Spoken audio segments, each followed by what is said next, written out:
प्रतिदिन हमारा बोझ को उठाता है। पता है हमारा बोझ कितना है? इसलिए यीशु ने कहा, अरे तुम क्यों चिंता करते हो? तुम्हारा बोझ कहाँ पर डालो? मुझ पर डालो, मैं उसके लिए चिंता करूंगा।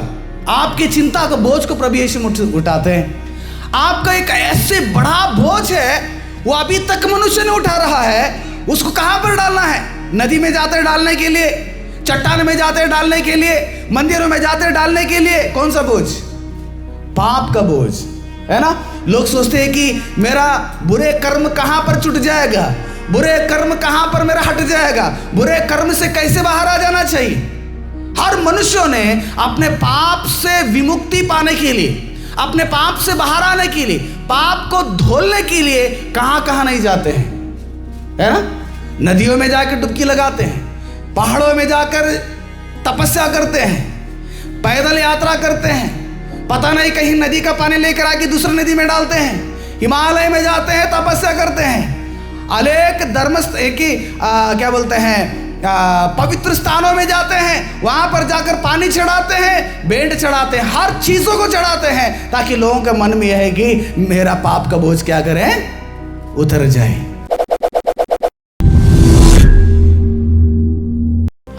अगर कोई भी व्यक्ति का जीवन को या कोई भी व्यक्ति की जिम्मेदारी को कोई दूसरा क्या करे, अपने कंधे पे अगर उठा लें, बहुत आसानी रहेगा ना। मेरा बोझ को, मेरा तकलीफ़ों को, या मेरा हर प्रकार के जो बोझ है, अगर कोई बंदा मेरे बगल में है, अगर वो भी अपने कंधे पे लेकर अगर चलता है, तो मेरे लिए क्या हो जाएगा, बहुत ही आसानी रहता है।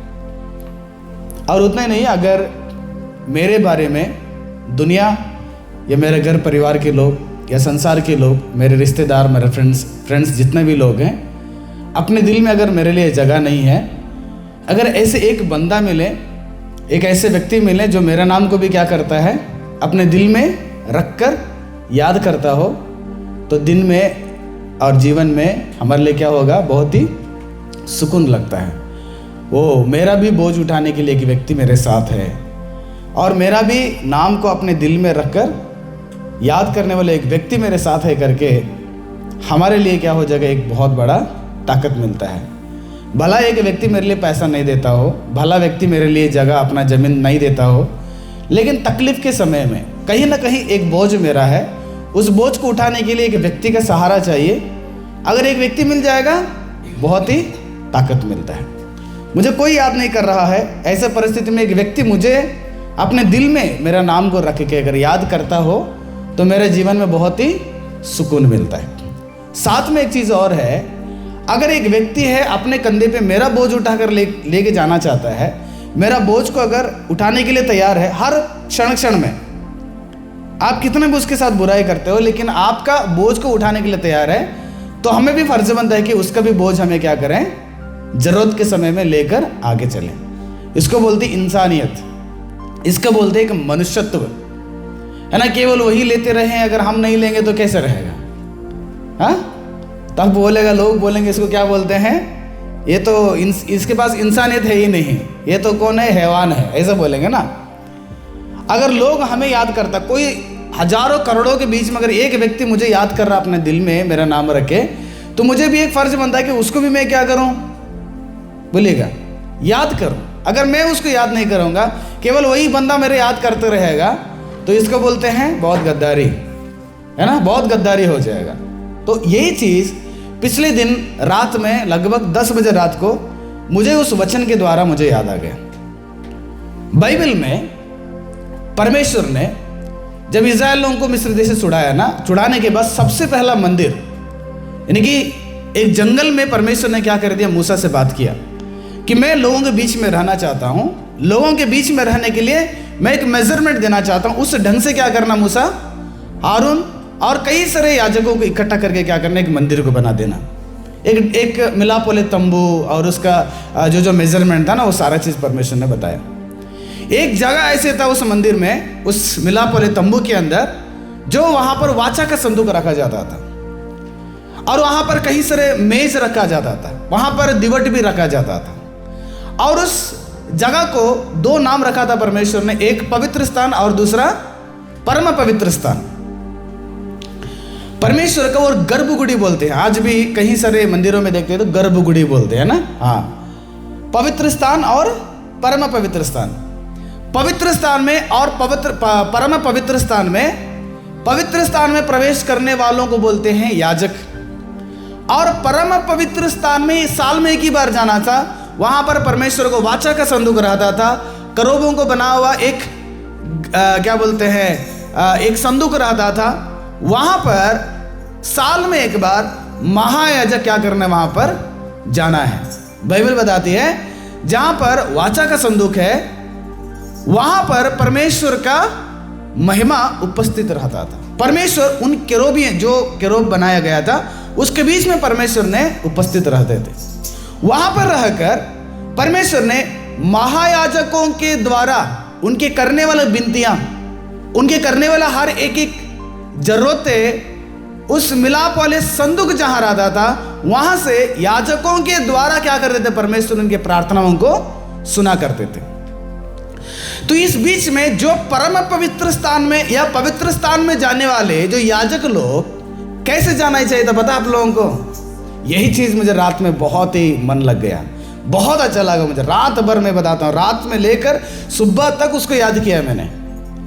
आखिर परमेश्वर ने इसे सिस्टम क्यों रखना चाहिए था? मैं उसे ड्रेस दिखाना चाहता हूं जो परम पवित्र स्थान या पवित्र स्थान की ओर प्रवेश करने वाले याजक लोग, उन दिनों में परमेश्वर के मंदिर में काम करने वाले पंडित लोग कहा जाता। मान के चला प्रीस्ट, पंडित, आजकल पंडित पास्टर बोलते हैं ना, वैसे उन दिनों में क्या था, याजक लोगों को परमेश्वर ने रखा था। और उन लोगों कैसे दिखते थे वो लोग, मैं वो दिखाना चाहता हूं। राहुल इसको ओपन करना। हाँ देखिए, तो केवल एक स्लाइड ओपन करना, कोई भी एक स्लाइड, ऊपर पहला वाला देखिएगा। ये जो दिख रहा है ना आपको, वो जो लंबा कपड़ा दिख रहा है ना, वो याजक लोग हैं। और याजकों का वो कॉस्ट्यूम है, वो जितना भी कॉस्ट्यूम दिख रहा है ना वो उनका ड्रेस है। परमेश्वर ने बताया था अंदर कौन सा रंग रहना चाहिए, बाहर कौन सा रंग रहना चाहिए। और जो दिख रहा है ना गोल्डन कलर का, आपका गोल्डन कलर का दिख रहा है ऊपर, उसको बोलते हैं यपोद। क्या बोलते हैं उसके? यपोद। यपोद के ये जो कंधे दिख रहा है ना, कंधे, मैं पूरा तो एक्सप्लेनेशन नहीं करूंगा अभी, मुझे टाइम नहीं है, बाकी दिन में बताऊंगा आपको। ये जो कंधे में दो ब्लैक क्या दिख रहा है आपको, दिख रहा है यहाँ पर, जैसे पुलिस लोगों को रहेगा 3 स्टार डबल स्टार, वैसे याजकों को क्या दिख रहा है वहां पर, 2 को बैच दिख रहा है ना, वो बैच नहीं है, वो क्या बोलते हैं उससे, पढ़िए मेरे साथ, उस वचन को पढ़िएगा। निर्गमन की 28वां अध्याय का 12 पद देखिए तो, और दोनों मणियों को यपोद के कंधे पर लगवाना। कौन से कंधे पर?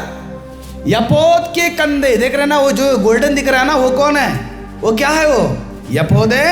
यपोद के कंधे में क्या है, 2 मणि है।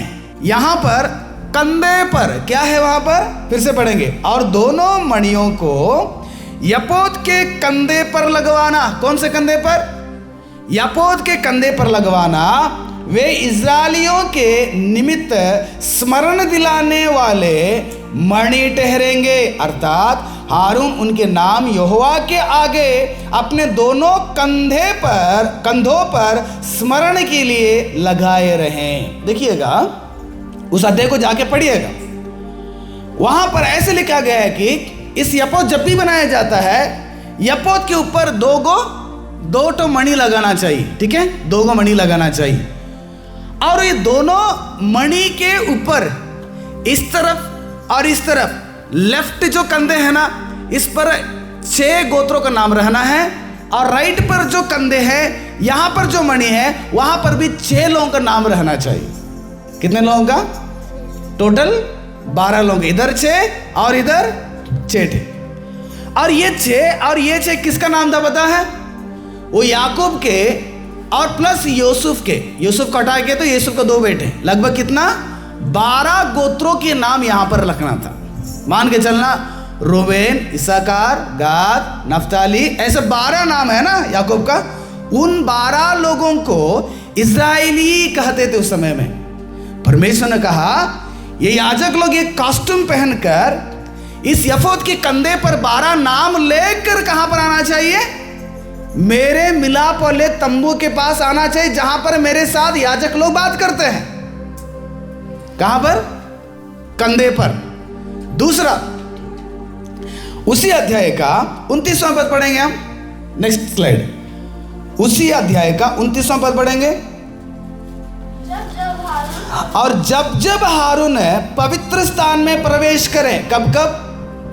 जब जब हारून ने परमेश्वर के पवित्र स्थान में प्रवेश करें, तब तब वह न्याय की चपरास पर अपने हृदय के ऊपर इस्राएलियों के नामों को लगाए रहें, जिससे यहोवा के सामने उनका स्मरण नित्य रहे। अब नेक्स्ट स्लाइड दिखाएंगे। ये जो दिख रहे हैं ना आपको, ये पौधे है, कंधे पे क्या है? 2 गो स्टोन है। और इस स्टोन में क्या लिखा गया है? इस्राएलियों के, यानी कि याकूब के 10 बेटे प्लस यूसुफ के 2 बेटे, 12 गोत्रों का नाम वहां पर रहना चाहिए, क्योंकि इन 12 गोत्रों को ही इजरायली कहा जाता था।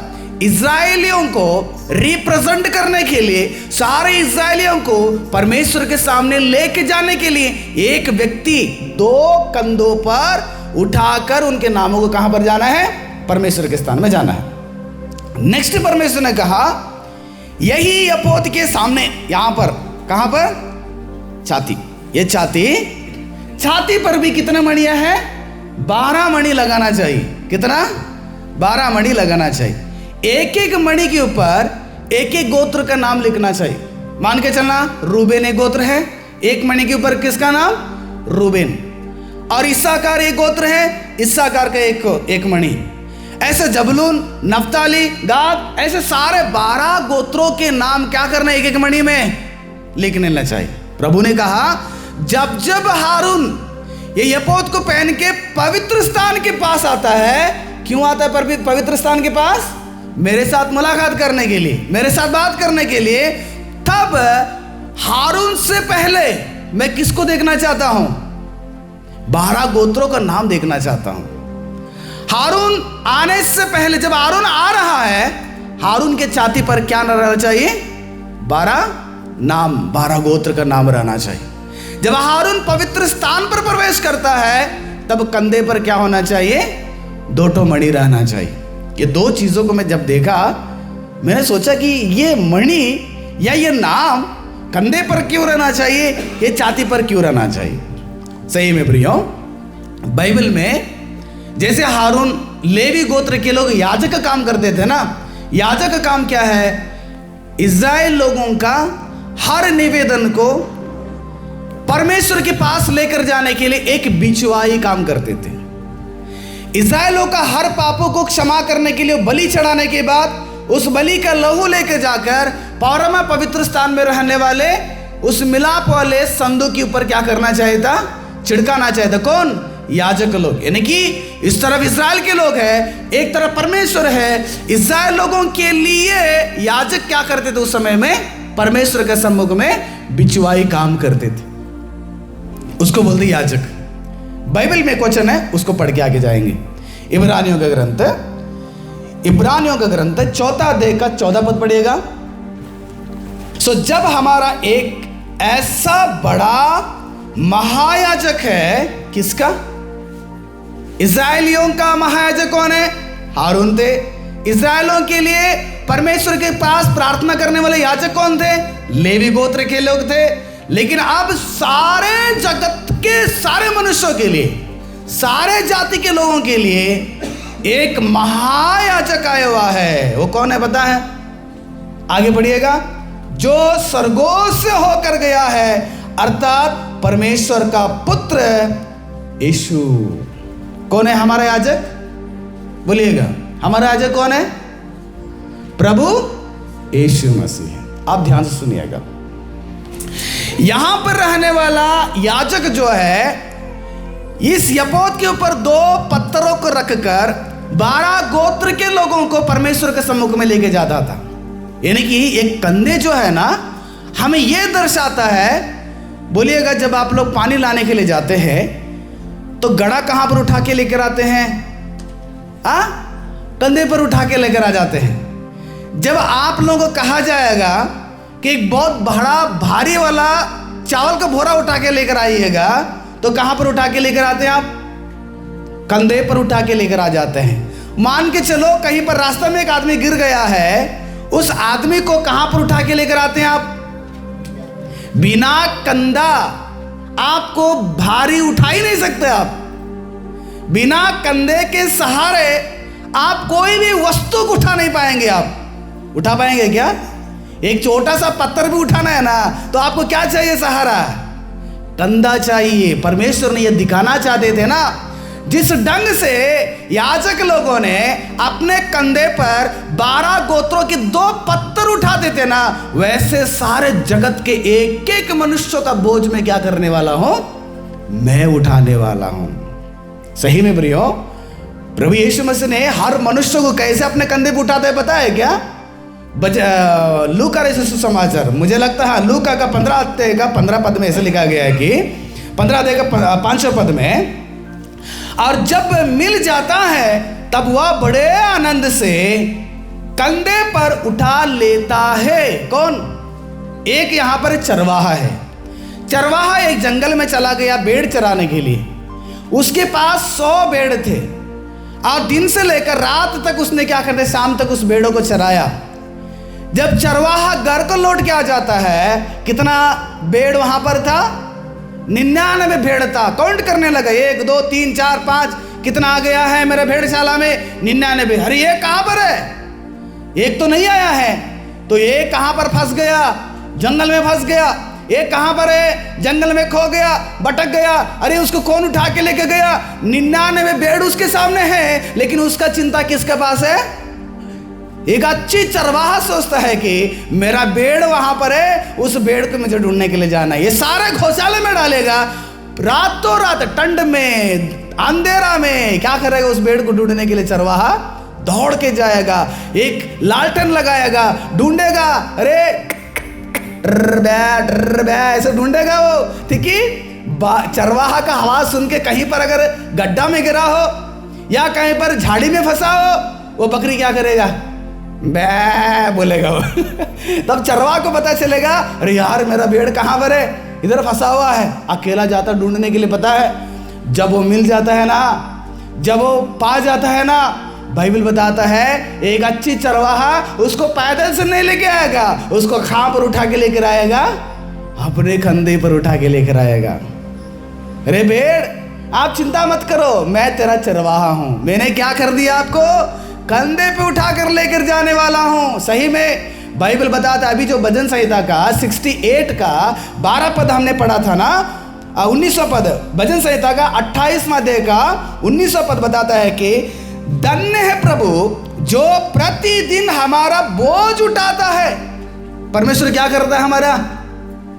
बोलिएगा, हमारा प्रभु यीशु मसीह जो हमारा महायाजक के स्थान में बैठा हुआ है, जो हमारा महायाजक का स्थान को लिया है, उस महायाजक प्रभु यीशु मसीह ने आपका, मेरा, उनका, पाकिस्तान का, इंडिया का, इंग्लैंड का, अमेरिका का, बड़ा जात का, छोटा जात का, बड़े लोगों का, छोटे लोगों का, सबका बोझ को क्या करता है? वो अपने कंधे पर लेके उठाता है। कितना दिन? बोले कितना दिन? हाँ, एक दिन नहीं है, कितना? प्रतिदिन हमारा बोझ को उठाता है। पता है हमारा बोझ कितना है? इसलिए यीशु ने कहा, अरे तुम क्यों चिंता करते हो? तुम्हारा बोझ कहां पर डालो? मुझ पर डालो, मैं उसके लिए चिंता करूंगा। आपकी चिंता का बोझ को प्रभु यीशु उठाते हैं। आपका एक ऐसे बड़ा बोझ है, वो अभी तक मनुष्य ने उठा रहा है, उसको कहां पर डालना है? नदी में जाते डालने के लिए, चट्टान में जाते डालने के लिए, मंदिरों में जाते डालने के लिए। कौन सा बोझ? पाप का बोझ, है ना। लोग सोचते हैं कि मेरा बुरे कर्म कहां पर छूट जाएगा, बुरे कर्म कहां पर मेरा हट जाएगा, बुरे कर्म से कैसे बाहर आ जाना चाहिए। हर मनुष्यों ने अपने पाप से विमुक्ति पाने के लिए, अपने पाप से बाहर आने के लिए, पाप को धोने के लिए कहां कहां नहीं जाते हैं, है ना। नदियों में जाकर डुबकी लगाते हैं, पहाड़ों में जाकर तपस्या करते हैं, पैदल यात्रा करते हैं, पता नहीं कहीं नदी का पानी लेकर आके दूसरी नदी में डालते हैं, हिमालय में जाते हैं, तपस्या करते हैं, अनेक धर्म की क्या बोलते हैं पवित्र स्थानों में जाते हैं, वहां पर जाकर पानी चढ़ाते हैं, भेंट चढ़ाते हैं, हर चीजों को चढ़ाते हैं, ताकि लोगों के मन में यह है कि मेरा पाप का बोझ क्या करें, उतर जाए। लेकिन पता है, हमारे सारे जगत के मनुष्यों का पापों का बोझ को उठाने के लिए कौन आया था? हमारा प्रभु यीशु मसीह आया था। उसने जो उठाया ना क्रूस, केवल एक व्यक्ति का पाप नहीं था वो, एक व्यक्ति का दंड नहीं था वो। प्रभु यीशु मसीह ने यहां पर बैठे हुए सारे लोगों का पाप का बोझ को क्या कर दिया? उठा के लेके गए। देख रहे ना, इस्राएल के बीच में एक याजक ने केवल 2 पत्थरों में 12 नाम को लेकर जाता था, लेकिन आज हमारा महायाजक प्रभु यीशु मसीह ने हम सबका हर प्रकार के बोझ उठा के लेकर जाता है।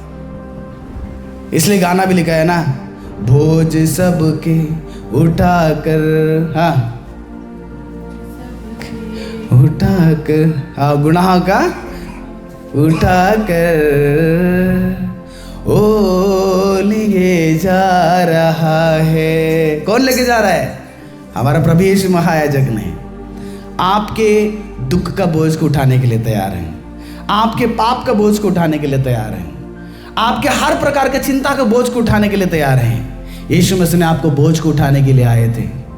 वो इतना भयंकर रीति से उठाता है ना, बाइबल बताता है जैसे मिस्र देश से एक ईगल को क्या बोलते हैं, एक चील ने अपने बच्चों को अपने पंखों पर उठा के लेके जाता है, वैसे मैंने क्या कर दिया, आपको उठा कर लाया हूं। कनान देश को पहुंचाना है, कनान देश को पहुंचाने के लिए इस्राएलियों के लिए खाने के लिए दिक्कत था, उसका बोझ उठा लिया। बीमारियों का दिक्कत था, उसका बोझ उठा लिया। लोगों के द्वारा परेशानी था, उसका बोझ यीशु परमेश्वर ने उठा लिया। उनको जंगल में जानवरों के दिक्कत था, फिर भी उस बोझ यीशु मसीह ने उठा लिया।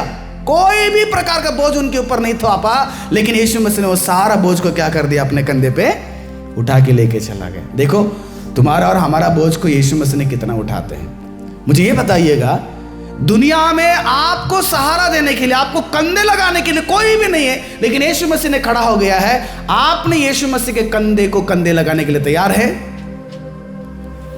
हम ये सोचे कि मेरा बोझ कोई उठा के लेके जाए, मेरा बोझ को थोड़ा हल्का लगाए, मेरा बोझ इतना है कि उसको कोई उठाएंगे तो अच्छा लगेगा, हल्का लग जाएगा।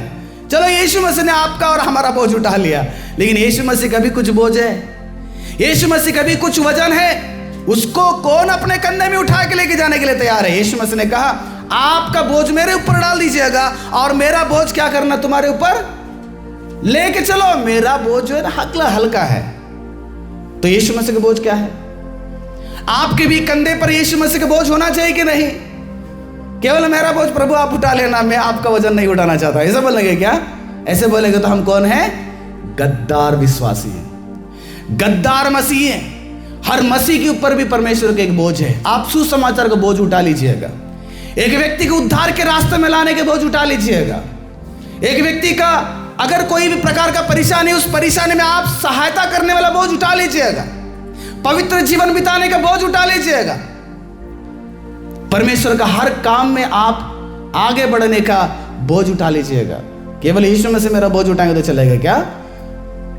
नहीं, यीशु मसीह के बोझ क्या करना पड़ेगा, हमें उठाना पड़ेगा। यीशु मसीह को एक व्यक्ति चाहिए जो उसका बोझ, सुसमाचार का बोझ को उठा के लेके जाने के लिए, उसका पवित्र नाम को उठा के लेके जाने के लिए, उसका पवित्र कामों को उठा के लेके जाने के लिए। एक परिवार की जरूरत है, एक जवानों की जरूरत है।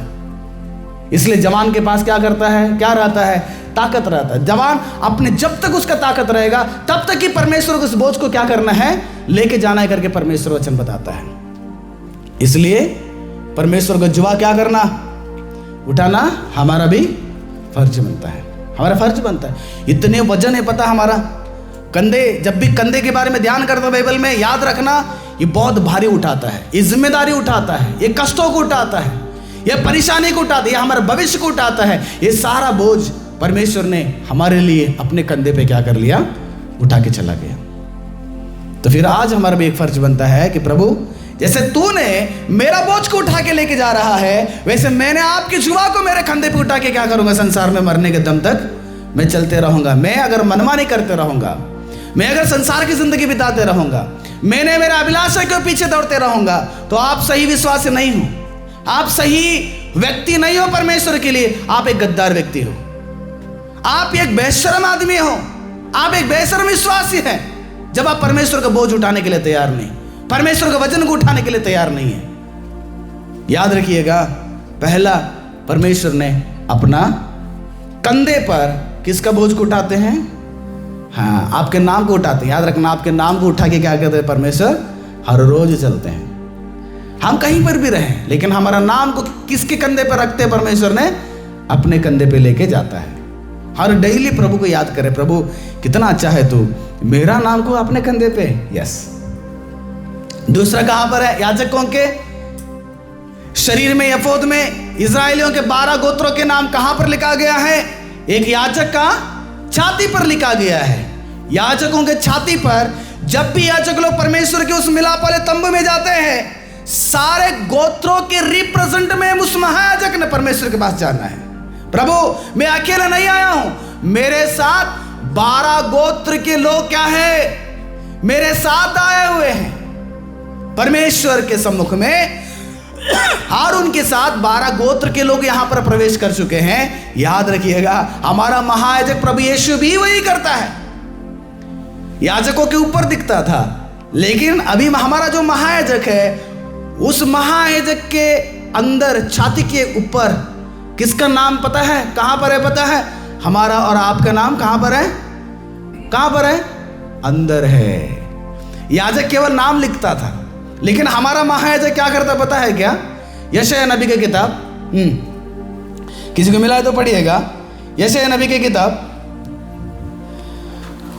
मे बी 46-49 होगा। देखिए तो हमारा महायाजक क्या करता है? पढ़िए, किसी को मिला है तो पढ़िएगा।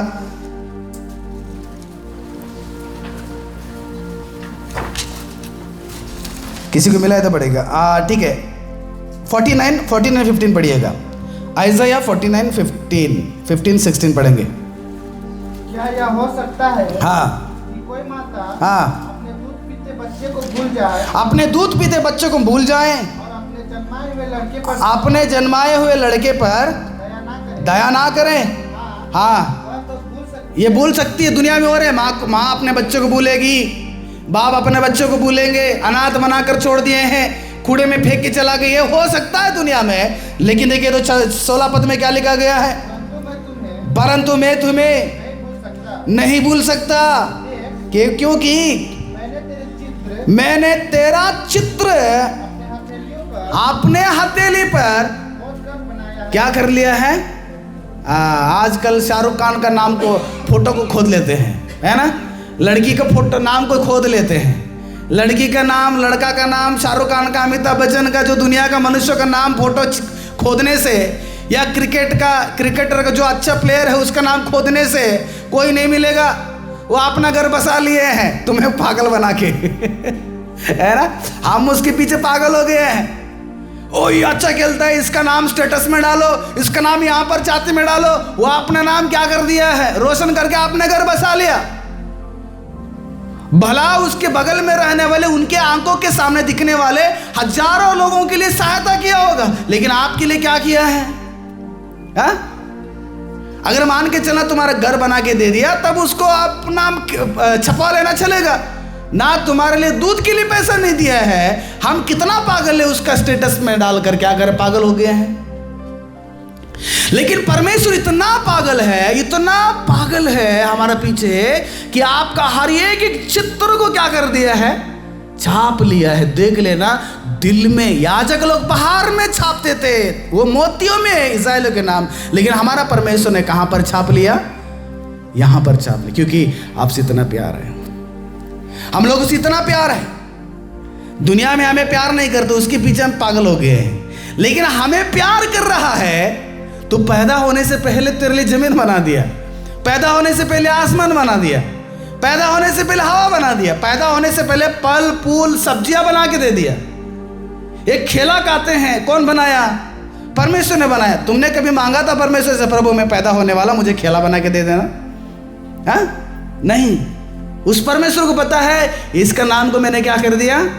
खोद के रखा है। इसको क्या जरूरत है? ये पैदा होने से पहले क्या करना है? बना के दे। इतना पागलपन परमेश्वर पर, परमेश्वर हमारे ऊपर। लेकिन हम चले, एक कहावत है, दुनिया चले अंधेरी राह में, हम चले यीशु के राह में। दुनिया चले क्या वो बहुत अच्छा है वो, इंसान चले दुनिया के खोज में, हम चले मसीह के खोज में। यीशु मसीह को ढूंढिए जिसने आपसे बहुत प्यार करता है, दिल में रखा है। वो भेड़ को अगर रात में ढूंढने के लिए जाता है, वो चरवाहा कौन है? इतना प्यार है उस भेड़ को, एक भेड़ भी खोना नहीं चाहता है उसे। बाइबल भी वही बताता है, परमेश्वर ने जगत से ऐसा प्यार किया, अपने एकलौते पुत्र को क्या कर दिया? दे दिया। और ये एकलौता पुत्र क्या कर दिया? अपने ऊपर कुछ भी याद नहीं, कुछ भी ध्यान नहीं, अपने आप को क्या कर दिया? समर्पण कर दिया। परमेश्वर की उस महान सामर्थ्य को, उस जगह को त्याग कर अपने आप को क्या कर दिया?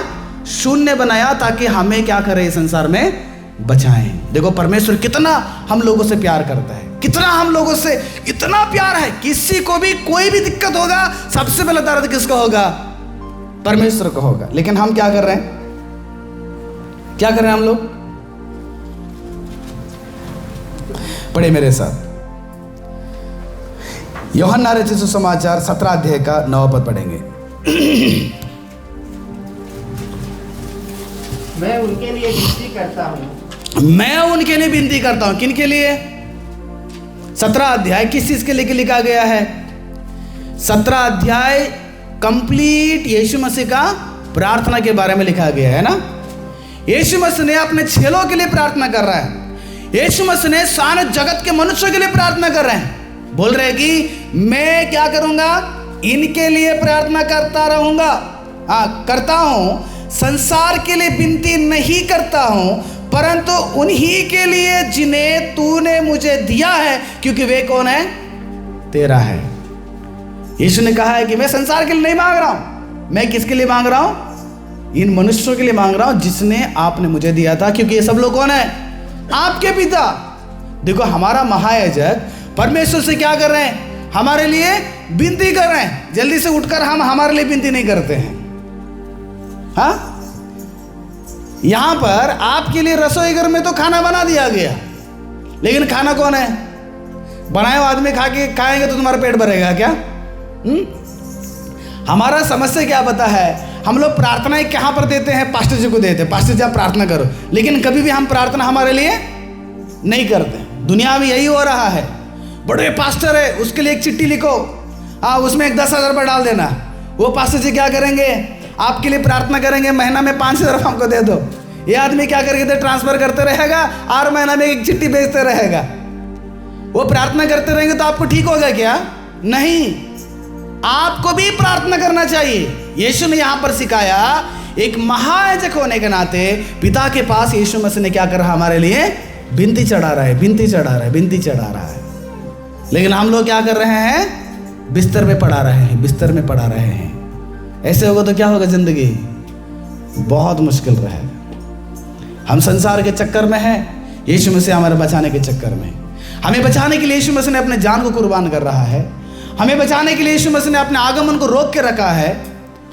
हमें बचाने के लिए परमेश्वर ने इतना प्यार किया है, लेकिन उसका प्यार के बदले में हम परमेश्वर का प्यार नहीं दे पा रहे। परमेश्वर के लिए थोड़ा सा भी, जरा सा भी हमारे दिल में प्यार नहीं। परमेश्वर ने अपने नाम, अपने हृदय में हम सब लोग के नाम लिख लिया है। पता, हम सबका नाम लिख लिया है। नाश होने वालों का नाम भी परमेश्वर ने लिख लिया, ताकि वो धरती पे है, वो विनाश नहीं होना चाहिए, उसके राज्य में और भी कई सारे लोग आना चाहिए। सबके नाम लिख लिया परमेश्वर ने। लेकिन परमेश्वर का प्यार करने के लिए हमारे जीवन में थोड़ा सा भी जगह नहीं है। पैसे के लिए प्यार करते हैं, मनुष्यों को प्यार करते हैं, मोबाइल से प्यार करते हैं, नींद से प्यार करते हैं, खेल से प्यार करते हैं, खेल खेलने वालों को प्यार करते हैं, हीरो हीरोइन को प्यार करते हैं। वो कहाँ है और हम कहाँ हैं, लेकिन उसका फोटो हमारा मोबाइल में रहेगा, है कि नहीं? इंडिया क्रिकेट का टीम कैप्टन कौन है? विराट कोहली है, मिस्टर विराट कोहली है। वो अपना घर पे आराम से एसी रूम में सोए रहेंगे या मेहनत से प्रैक्टिस करते रहेंगे, इंडिया का नाम को रोशन करने के लिए बहुत मेहनत करते रहेंगे। हम लोग क्या हैं? इधर उनका फोटो छाप लिए हैं। उनके दिल में या उनके विचार में भी हमारा नाम नहीं है। उनके दिल में, उनके विचार में कितना इतना ही है, मेरा भारत क्या होना चाहिए? नाम रोशन होना चाहिए। आपका नाम विराट कोहली याद रखते हैं क्या? सलमान खान याद रखते हैं क्या? और अन्य जो फिल्म इंडस्ट्री में रहने वाले हीरो हीरोइन आपका नाम याद रखेंगे क्या? हाँ, देख लेना, हमारा जीवन यही हो गया है। हाँ? जो हमें ख्याल रखता है, जो हमें हमारे नाम को याद रखता है, उनको याद रखिए ना, कोई फायदा होगा। जो आपको याद ही नहीं करते हैं उसके बारे में याद रखने से क्या फायदा होगा, है ना? ठीक है, भला एक फैन है, पसंद करते, कोई बात नहीं, लेकिन कितना उसके बारे में कितना वर्णन करते हो। आपको बचपन से लेकर जन्म लेने से पहले ही माँ के गर्भ में तेरे अपने हाथों से तुझे रचा है ना, उसके बारे में कितना याद करते हो, कितना वर्णन करते हो। वो आदमी आपका घर नहीं चलाता है, लेकिन यह आदमी आपको याद रखकर आपका घर चलाता है, तो उसका कितना याद करते हैं आप लोग। उसने आपका कोई भी इलाज के लिए पैसा नहीं दिया, बिना इलाज के परमेश्वर ने आपके चंगाई चमत्कार करता है, तो इसका कितना याद करते तुम्हारे दिल में। हाँ, इसलिए कलीसिया को भक्त सुलेमान ने एक बात बताया, कलीसिया कैसे विचार करना है। सुनिएगा, पढ़िए मेरे साथ श्रेष्ठ गीत 8वां अध्याय का 6वां पद पढ़ेंगे। एक कलीसिया परमेश्वर से विनती करता है, देखिए तो, मुझे नगीने की नहीं, नगीने मतलब सील है ना, एक सील, जैसे अभी एक स्टाम्प, रबर स्टाम्प मालते हैं ना, वैसे एक रबर स्टाम्प, हाँ, एक सील की नहीं, अपने हृदय पर क्या करना, लगा रख। किसको? कलीसिया किसको बोल रहा है? यीशु को बोलना चाहिए, अपने हृदय पर मुझे लगा रख, और ताबीज की नहीं, अपने बाह पर क्या करना, मुझे बांध लेना। कलीसिया परमेश्वर के नाम को कहां पर रखना चाहिए? हृदय के भीतर छाप लगाना चाहिए। यीशु, मेरे हृदय में सबसे पहला जागा आपके लिए, क्योंकि आपने मुझे ज्यादा प्यार किया है। मनुष्य मुझे प्यार नहीं किया, जितना परमेश्वर से प्यार करते हैं ना, उतना परमेश्वर तुम्हारे पीछे पड़े रहेंगे पागल की तरह। सही में बता रहे हैं। एक बीमारी आएगा, मान के चलिएगा, हमारे विचार में क्या आ जाता है अभी, ओ बीमारी को अगर सही इलाज नहीं करेंगे तो क्या हो जाएंगे, हम तुरंत मर जाते हैं। यानी कि मृत्यु याद आ जाता है। मृत्यु में इतना ताकत है ना, इतना ताकत है, अगर वो मृत्यु चाहेगा तुम्हें अगर इधर खत्म करना चाहिए, उससे रोकने के लिए किसी मनुष्य से भी नहीं है। कोई हो सकता है क्या मृत्यु को रोक सकते? कोई आदमी मरने वाला आदमी को रोक सकता है क्या? नहीं रोक सकता है। ठीक उसी प्रकार बाइबल बताता है, आप परमेश्वर के नाम को अपने हृदय पर लगा लीजिएगा, हाँ, ताबीज की तरह परमेश्वर के अपने बाहों में रख लीजिएगा, क्योंकि प्रेम मृत्यु के तुल्य सामर्थ्य है। बोलिएगा, एक चीज ऐसे है आपको मृत्यु की ओर लेके जा रहा है। मृत्यु के पास इतना शक्ति है, सारे जगत के मनुष्यों को मार के ही खत्म कर देगा एक दिन। लेकिन बाइबल बताता है प्रेम कितना सामर्थ्य का है। हा? प्रेम के पास कितना ताकत है पता है? मृत्यु से भी, मृत्यु के तुल्य बराबर सामर्थ्य हो। एक बार आप परमेश्वर का प्रेम में लग जाएंगे ना, जितना मृत्यु ताकत है उससे भी 2 गुना सामर्थ्य आपके जीवन में मिलता है। इसलिए भक्त पौलुस बता रहा है, परमेश्वर हमें कितना प्यार करता पता है? कितना प्यार करता पता है? अगर आप एक परमेश्वर से प्यार करना शुरू करेंगे, परमेश्वर से लगना शुरू कर देंगे, परमेश्वर के संपर्क में बने रहना शुरू कर देंगे ना, आपका प्यार कितना ताकत है पता है क्या? बीमार रहेंगे तो मर जाएंगे, मरने के लिए बीमारी एक सामर्थ्य आ गया मृत्यु के लिए। लेकिन जब परमेश्वर से हम लगे रहेंगे, कनेक्शन में लगे रहेंगे, परमेश्वर के प्यार में बने रहेंगे, बाइबल बताती है, रोमियो का 8वां अध्याय का 38वां पद निकालेंगे। रोमियो का 8वां अध्याय का 38वां पद निकालेंगे, 38-29 पढ़ेंगे। क्योंकि मैं निश्चय जानता हूं कि ना मृत्यु, देखिएगा प्रेम इतना शक्ति है, मृत्यु भी हमें हिला नहीं सकेगा। परमेश्वर अगर आपसे प्यार करेगा ना, मृत्यु आपके पास भी आ जाएगा। मृत्यु को हराने के लिए कौन है? परमेश्वर हमारा साथ में है। कब हराएगा? हम परमेश्वर से प्यार करते हैं, यीशु मसीह से प्यार करते हैं। यीशु मसीह से प्यार करने से मृत्यु को भी क्या कर सकते हैं? हम हरा सकते हैं। देखिए तो, हाँ, ना मृत्यु ना जीवन, ना स्वर्गदूत ना प्रधानताएं, ना वर्तमान ना भविष्य, ना सामर्थ्य ना ऊंचाई, ना गहराई और ना कोई और सृष्टि हमें परमेश्वर का प्रेम से जो हमारे प्रभु यीशु मसीह में है अलग कर नहीं सकते। कौन? दुनिया का कोई भी शक्तियां परमेश्वर से आपको जुदा नहीं सकते हैं। इसलिए बोलते हैं दुनिया को कमाने से कोई फायदा नहीं होती है, मोबाइल के अंदर मूवी गाना रखने से कोई फायदा नहीं होता है। आप यीशु में से गाना रखिएगा। मोबाइल के अंदर फिल्म इंडस्ट्री का हीरो हीरोइन का फोटो रखने से कोई फायदा नहीं होती है। यीशु मसीह का वचन रखिएगा। मोबाइल में game app, reels app, betting apps रखने से कोई फायदा नहीं होती है। आप उसमें बाइबल का ऐप रखिएगा, पढ़िएगा रात और दिन। घरों में, तुम्हारे जीवन में, घर पे क्या देखते हो, कैसे जीवन बिताते हो, संसार के जीवन, उसको छोड़िएगा, यीशु मसीह के साथ जीवन बिताइएगा। हर क्षण में आपके जीवन में आपका कनेक्टिविटी किसके साथ रहना चाहिए? चैटिंग करने से कोई फायदा नहीं होती है। चैटिंग करने से आपको जिंदगी चीटिंग हो जाएगा। इसलिए आपके जीवन में किसके साथ चैटिंग होना है? परमेश्वर से, क्योंकि हमारा प्यारा खुदा कौन है? कितना चैटिंग? प्रभु यीशु मसीह कैसे हो? देखो प्रभु अभी मैं थोड़ा सा मुश्किल में है। देखो प्रभु आज मैं बाइबल पढ़ रहा हूँ, नहीं समझ में आ रहा तो समझा देना। प्रभु मैं थोड़ा सा कंफ्यूजन में हूँ, मुझे सहायता करना। प्रभु मैं पाप में फंसने वाला हूँ, मुझे मदद करना। जब आप परमेश्वर से प्यार करते हैं ना, वो परमेश्वर तुम्हारे जीवन में क्या करेगा? बड़े बड़े कार्य करेगा। तुम्हारा परिवार में बड़े बड़े कार्य करते हैं। अगर आप संसार से प्यार करते मान लो, तो संसार ही तुम्हें बचाना है। संसार बचा पाएगा क्या? बचा पाएगा संसार? हमें संसार बचा नहीं पाता है। इसलिए परमेश्वर के कंधे पे हमारा नाम है, परमेश्वर के हृदय पर हमारा नाम है। इसलिए आपके कंधे पर परमेश्वर का वजन होना चाहिए, आपके हृदय पर भी परमेश्वर का नाम का प्यार बना रहना आवश्यकता है। इसलिए प्रियो, याजकों के द्वारा परमेश्वर ने सारा जगत को दिखाना चाहते थे। देखो, याजकों के कंधे पर 12 गोत्रों के नाम परमेश्वर के मंदिर में हमेशा दिखाई देना चाहिए। जब भी याजक परमेश्वर के पास जाना है, वो 2 पत्थर क्या करना? उनके कंधे पे रहना चाहिए। एक, इस्राएलियों का बोझ याजकों के ऊपर, और सारे जगत के मनुष्यों का बोझ किसके ऊपर? हमारा प्रभु यीशु मसीह के ऊपर। याजकों के छाती पर दिखने के लिए 12 गोत्रों के नाम, लेकिन हमारा महायाजक के दिल के अंदर हम सबका नाम बसा है।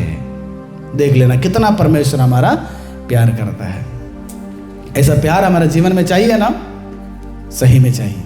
इसलिए परमेश्वर हमारे जीवन में ये कार्य जरूर करते हैं, आपके जीवन में भी करते हैं। आपके नाम को याद रखते हैं, आपके नाम को दिल में रखते हैं, आपको अपने कंधे पे उठाकर क्या करता है? परमेश्वर चलता। हर रोज आपका बोझ परमेश्वर के ऊपर है।